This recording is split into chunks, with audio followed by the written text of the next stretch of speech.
Hey guys, and welcome to this video on synchronicity. I wanted to talk about this topic, and I've been thinking about it for a while, but it's just such a huge subject, and there's so much that we could say about it that I'm just going to do my best in this preliminary video, and maybe we will talk about this a lot more. I wanted to talk a little bit about my relationship with it and get into some ways that you can connect with it, maybe that feel a little bit more practical or grounded, and as well just how you can use it as a co-creative principle.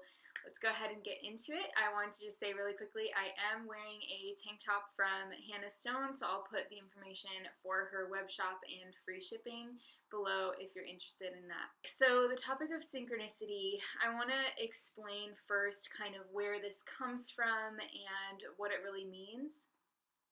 Synchronicity is a term that was coined by Carl Jung. So it's his concept. It belongs to Carl Jung. He was the first one to create the word synchronicity and write about it and discuss it in the open. Now, the concept has existed. I personally feel like there's evidence of, obviously looking at what is this kind of co-creative principle that is going on between factors that don't seem to be causally linked. I mean, that's a very spiritual question for a lot of cultures, and the way that that has been framed has been, for the most part, spiritual or religious when you look at history and like the ways that people would read omens, for example, in ancient times.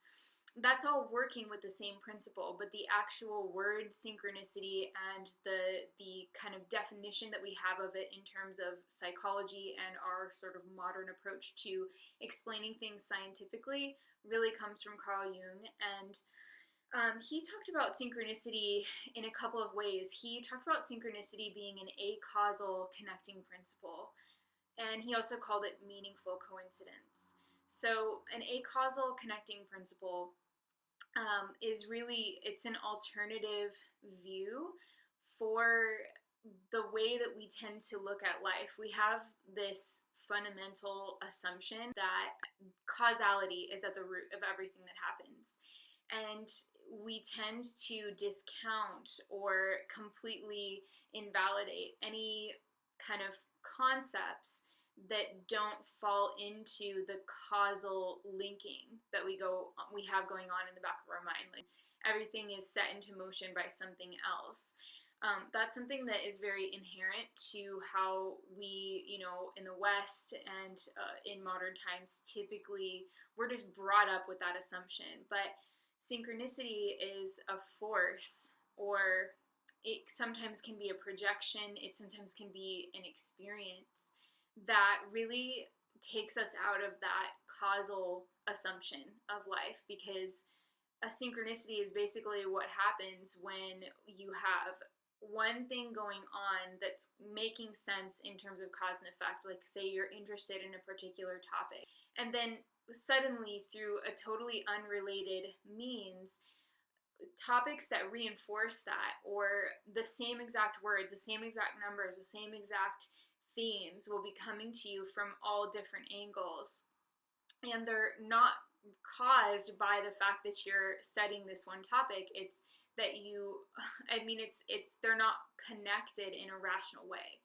So we've all probably on this channel had experiences of that. I personally feel like for myself with my work, I am at the core of what I do. I feel like my art form is synchronicity, because whether I'm doing a reading with tarot cards, or I'm reading an astrology chart, reading transits charts, looking at mundane astrology or financial astrology, a lot of these things really do come from a desire to understand and a calling to understand and to seek out a relationship with synchronicity at the core.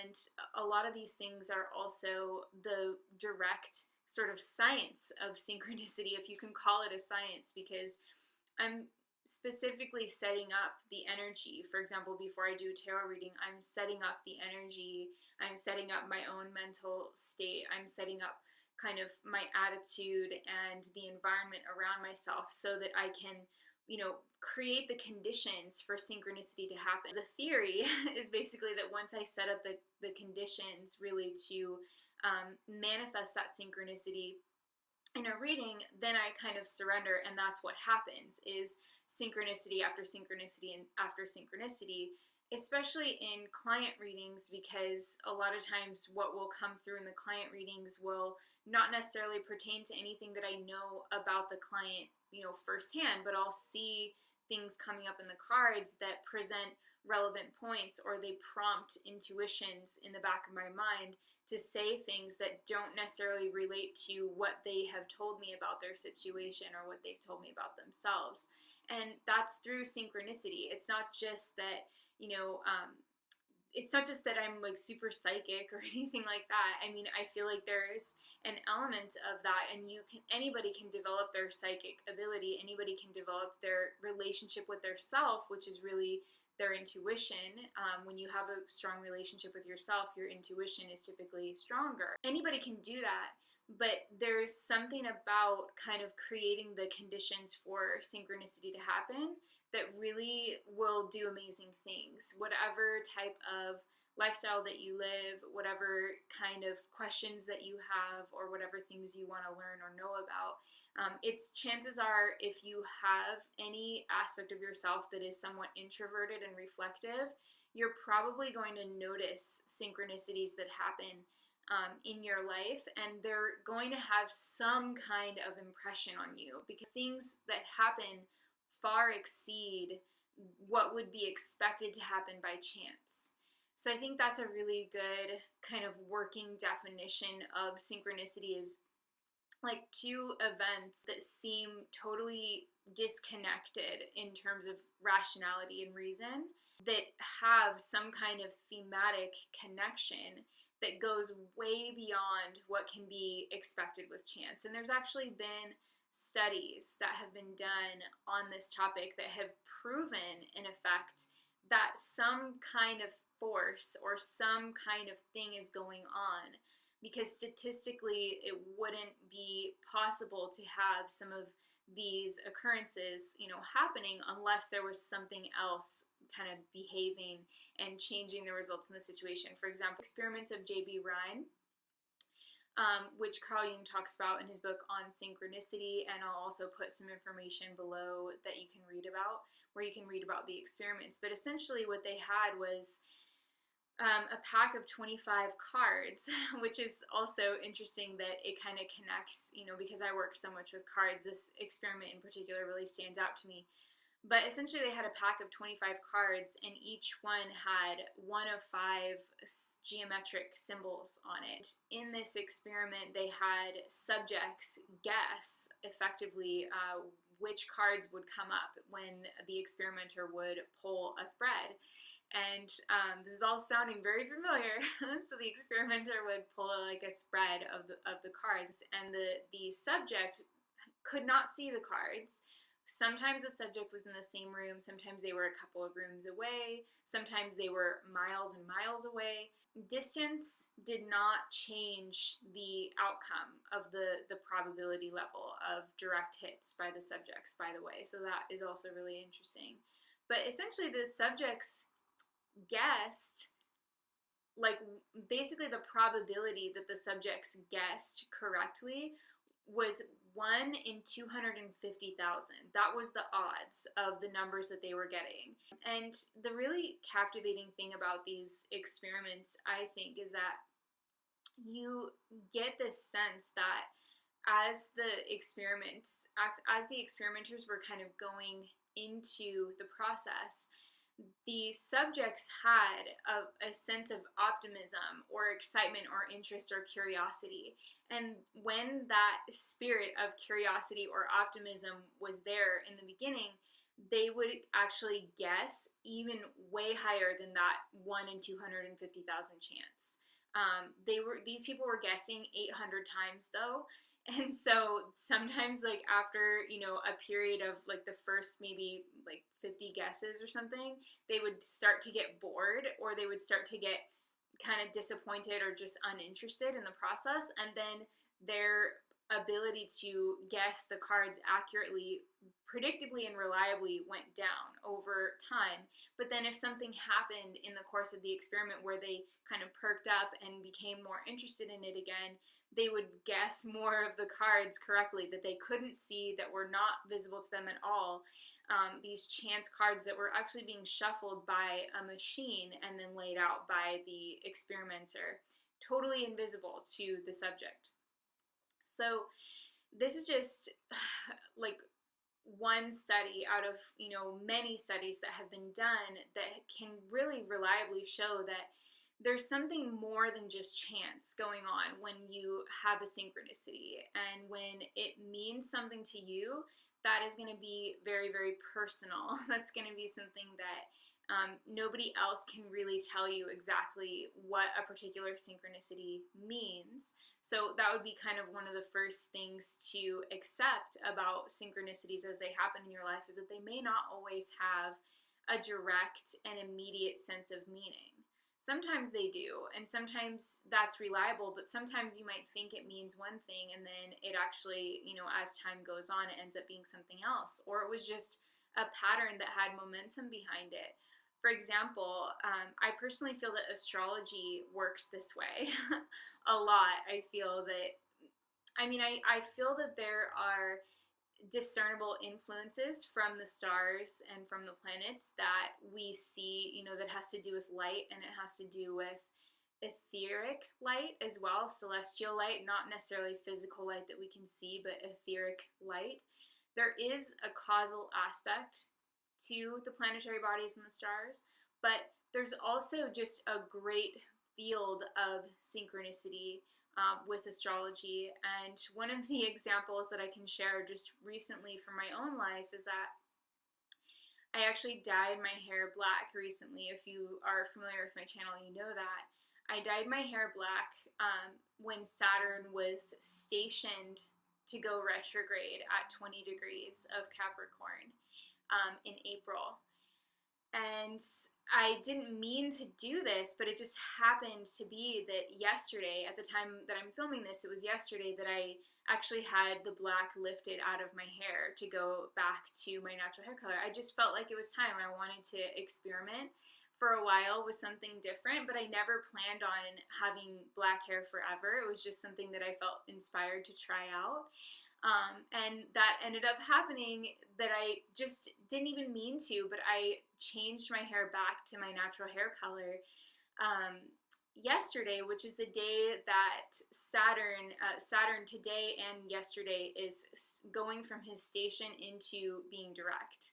So the whole period between Saturn stationing retrograde and the period between Saturn, going retrograde basically, and then going direct, literally that entire time exactly, from exact degree-based dates, that was when my hair was black. And then as soon as it turned forward again from being stationed, it was brown again.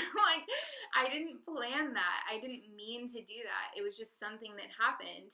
And of course I noticed it afterwards, because I realized, I was like, okay, yeah, what's the astrology doing today? And I was looking at my program and I was like, oh, Saturn's going direct tomorrow. And then I was like, wait a minute, when did I dye it black in the first place? And it was literally when Saturn was at the exact degree from which it stationed retrograde. It was already stationed when I dyed it black, and then it actually turned retrograde within a few days after I dyed it black. So that was just another synchronicity. And I can even talk more. It's not all just hair stuff. I mean, maybe this is going to sound really superficial, but I think hair is a way that we really express ourselves.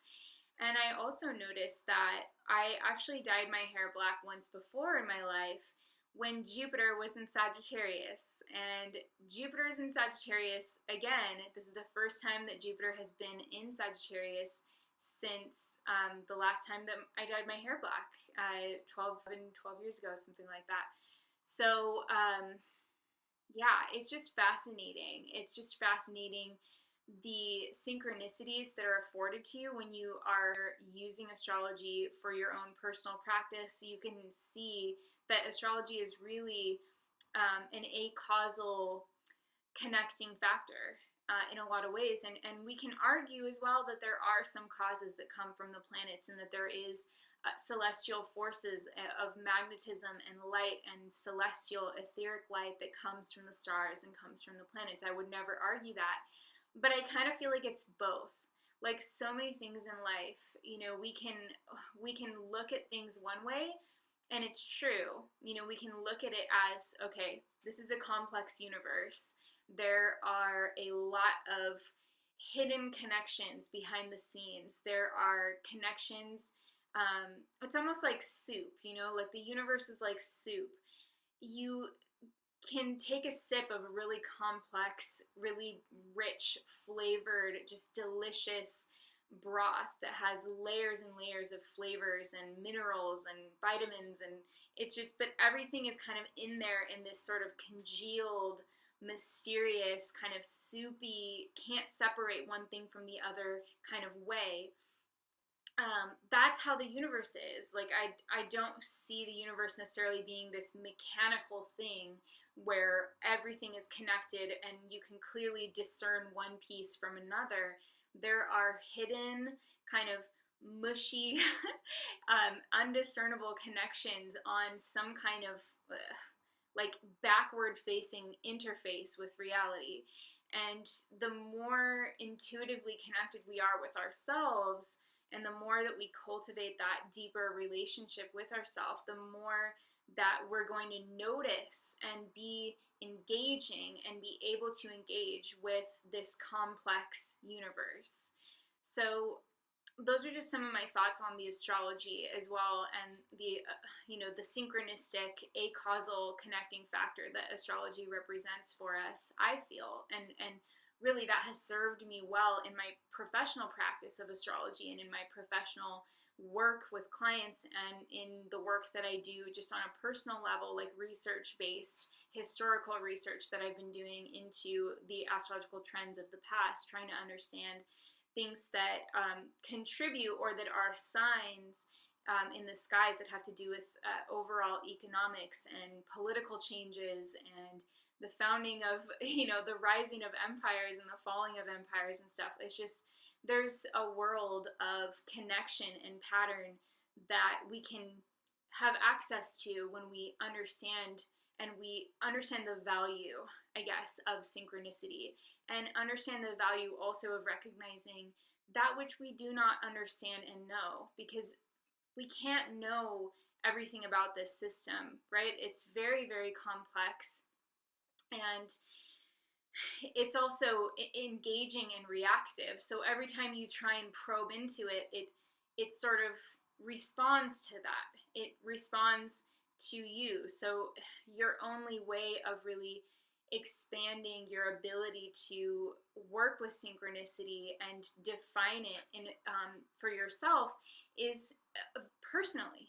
It's about you and your relationship and your place in the universe. It's about connecting to that and relating to that in your own way, because synchronicity isn't a law, right? Like, we can say that gravity is a law because we can predict how gravity is going to behave.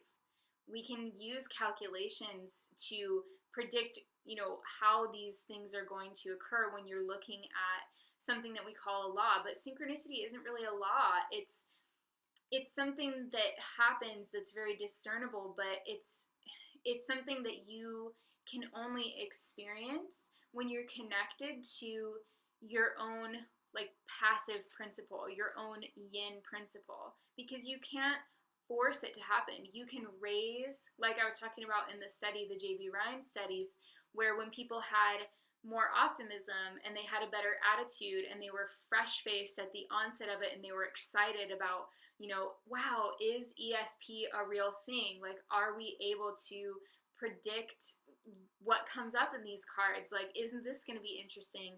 When they had that approach, they were they were tapping into their psychological function, whatever that is. We don't know exactly what it is, but they were tapping into that psychological function of being able to connect and engage with synchronicity. And so it was happening.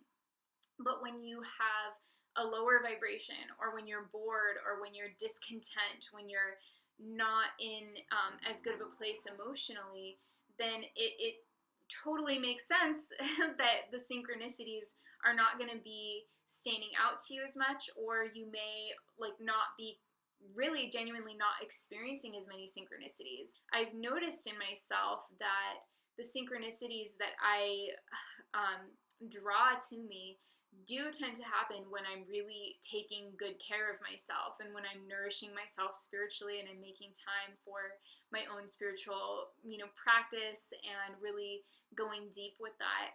That's when the synchronicities do occur. And when I'm kind of in the midst of an emotional struggle, and I kind of lapse a little bit with some of my self-care things, that's immediately when I start to notice them dipping off. But this is getting a little like personal and off topic. I just wanted to come on here and talk about and open the floor for us to like validate these experiences. Carl Jung had some experiences that I can relate to as well personally.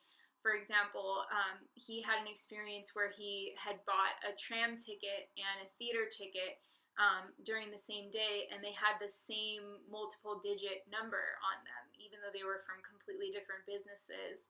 And then he also had a phone conversation with someone that evening, and they mentioned that same exact multi-digit number, again, on a totally different topic. I personally have had things where lately I've been traveling a little bit, and I've stayed at multiple different hotels. And every time that I would book a hotel room, when I would get there, I would be in room 228. And that happened 3 times in a row. And what ended up breaking that was that the 4th time that I traveled this year, I thought I was going to get room 228 because it had been 3 times strong. But then I got room 229.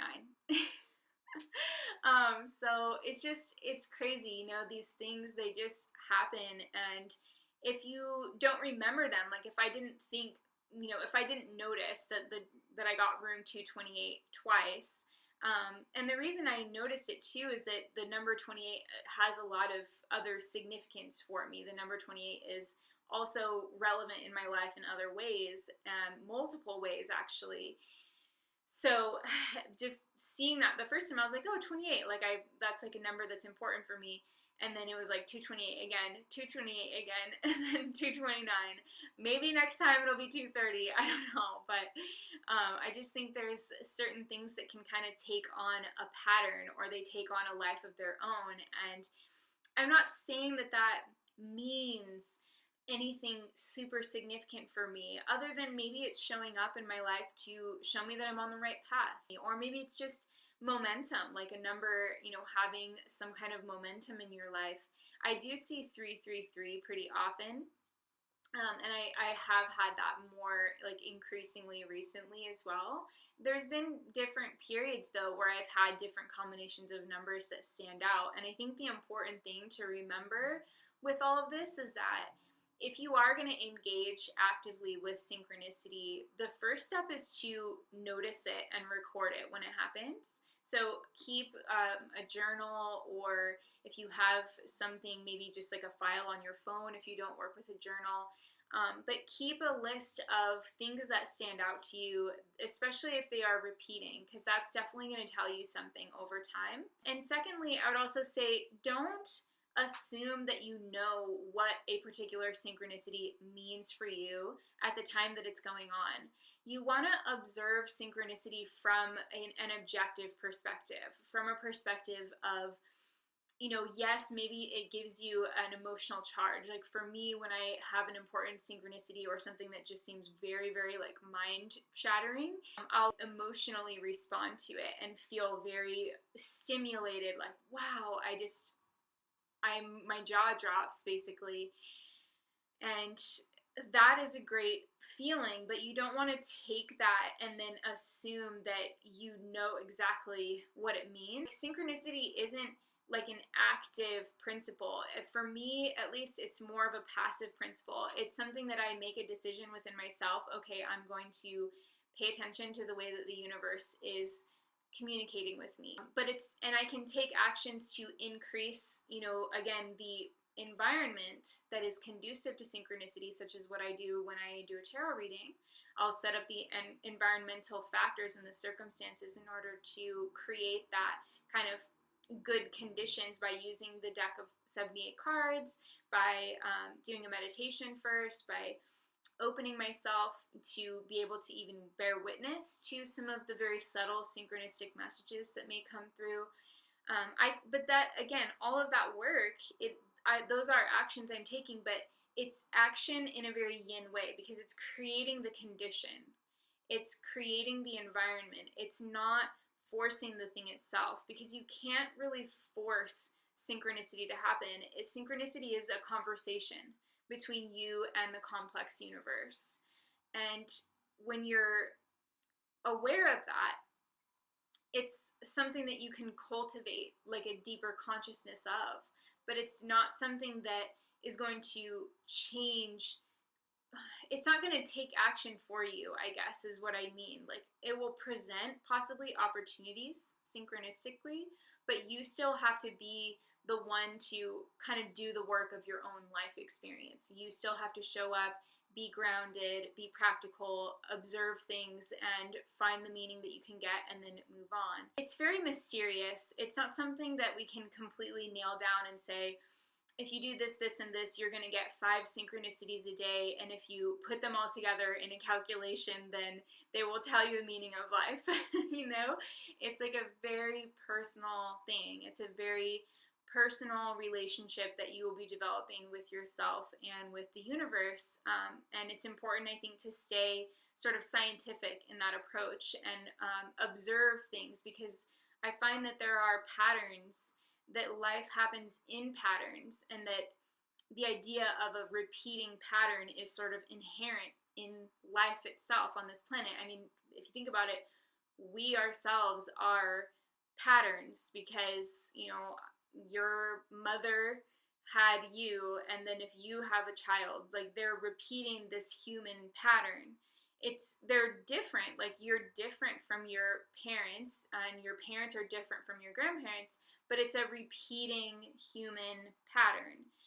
Same thing with all animal creatures, all the plant kingdom. We have these inbuilt patterns within us, and the life generating principle, or the life generating desire to create another version of yourself, is essentially your physical being is trying to continue this pattern.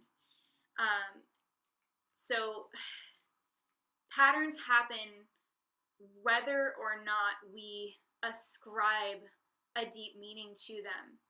Patterns exist in the stars. Patterns exist in the ants that are creating an anthill outside of your house, Like, patterns are in everything. So the point isn't to think about synchronicity as something that is, should create this feeling of urgency in you, or create this intense fascination within you. It's fine to experience that if that is your genuine reaction to it. But I guess the feeling that I get is almost like it's important to stay grounded, and it's important to stay in a place of being objective with it and be like, wow, that's really interesting. But I mean, I've had some where it's really hard to do that, and I don't, stick to some kind of dry scientific explanation for everything. I mean, that's not the point of working with synchronicity, but I think it's important to not assume that our mind, like our conscious mind, can even know and decode the full meaning of these things. For example, Carl Jung mentioned a synchronicity that he had on a day in April where he was constantly barraged with images of fish. From the moment that he woke up, he was writing and wrote an inscription in his journal about a fish. And then throughout the entire day, people were bringing images of fish to him. Someone made a remark about April fish. He had fish for lunch. Like, there's just constantly things about fish coming up that day for whatever reason. I mean, there's no causal connection, because everybody was every instance came from a totally different source. And then he actually saw a fish laying on the ground outside of the water, just, near where he was sitting doing some work. And that was at the end of the day when he was writing about it. And then he got up and he walked a little bit along this lake where he lived, and there's a fish laying on the ground. And so that obviously has like a flavor of something spiritual, and we can look at the meanings of fish, and we can look at the symbol of fish and what does that symbolize, and all of these things. But all of that ultimately is going to be up to the person having that experience. I actually had something similar where it was really a very spiritual experience, a very spiritual aspect of synchronicity that happened to me a few years ago, where I was doing a meditation and I connected with one of my spirit guides, and in the meditation I felt to give my guide a gift, and one of my guides shows up as a bald eagle in meditation. And so I also felt a lot of connection with bald eagles because at the time I was living somewhere where there was a couple of them that lived close to my house. And so in the meditation, I felt this kind of eagle energy coming forward, and I was like, what kind of gift can I give to my guide? And I looked down in my hands in the inner world, and there's a fish in my hands, and so I was like, okay, I'll throw the fish to this eagle. And by the way, this was before I had read specifically about the other fish story that I just told, so it wasn't influenced by that. But I threw the fish in meditation to my eagle spirit that I had a connection with in meditation, and it caught the fish in its claws. And it's a very personal thing to share, but so I felt in the meditation that I would be given a gift in return, but I didn't know what that would be. I came out of the meditation. It was a very powerful meditation that I did listening to a drum journey. And afterwards, I went outside. This was probably an hour or so after, maybe a couple of hours. And I walked outside and I got in my car and I was going to drive to the store. And I got to the end of my driveway and there was a fish, a live fish, laying on my driveway that had like talon marks across the sides of it. And it was jumping. And so again, this is a very numinous experience for me. It was like a very spiritual experience for me. I looked around and I didn't see any of the bald eagles that, lived near me at the time, but I couldn't shake the obvious feeling that I had just given a fish in kind of the inner plane to the eagle energy. And then I go to the end of my driveway and I lived near water. All bald eagles live near water, but I lived near water and there's a river right there. But the fish is just inexplicably outside of the water on my driveway with talon marks on the sides. It didn't have a fish hook or anything. Like I looked, it didn't have anything like that. So that just was a very jaw-dropping synchronicity for me, and it was one of the things that really kind of made me feel like, wow, there is something going on here. There's something more. And I think that is maybe a universal feeling that we get when we are tuning into a particular synchronicity, is that there's a feeling of something more going on. And maybe truthfully, that's all that we need to know. Maybe that's all that we really need to be shown by these synchronicities, is that there is something more going on, and that we're not we're not just what we think we are. We're not just separate. We're part of a complex universe that has very complex interconnections. And when you work, for example, with meditations, or when you work with journaling, or when you work with your dreams, when you do anything that kind of gets you closer to yourself and closer to that like delicious, you energy, it's like your spirit, when you get closer to your spirit, the synchronicities that occur are going to be more vivid, memorable, and significant to you, no matter what kind of meaning you end up ascribing to them. So that is my first little thing about synchronicity. Let me know if you guys want to talk more about synchronicity and the theory or synchronistic experiences. I'd love to hear from you as well. If you have any synchronicities that you want to share in the comments, please feel free. I want this to be a space where we can all kind of share what we're going through, and I'm sure that there's probably even going to be some synchronicities with me posting this video. So please, if you're one of those people experiencing that, please let me know in the comments. I'd love to hear from you. And just to recap on working with synchronicity for yourself, I would say the first thing is just to pay attention to it from an objective perspective. Write it down.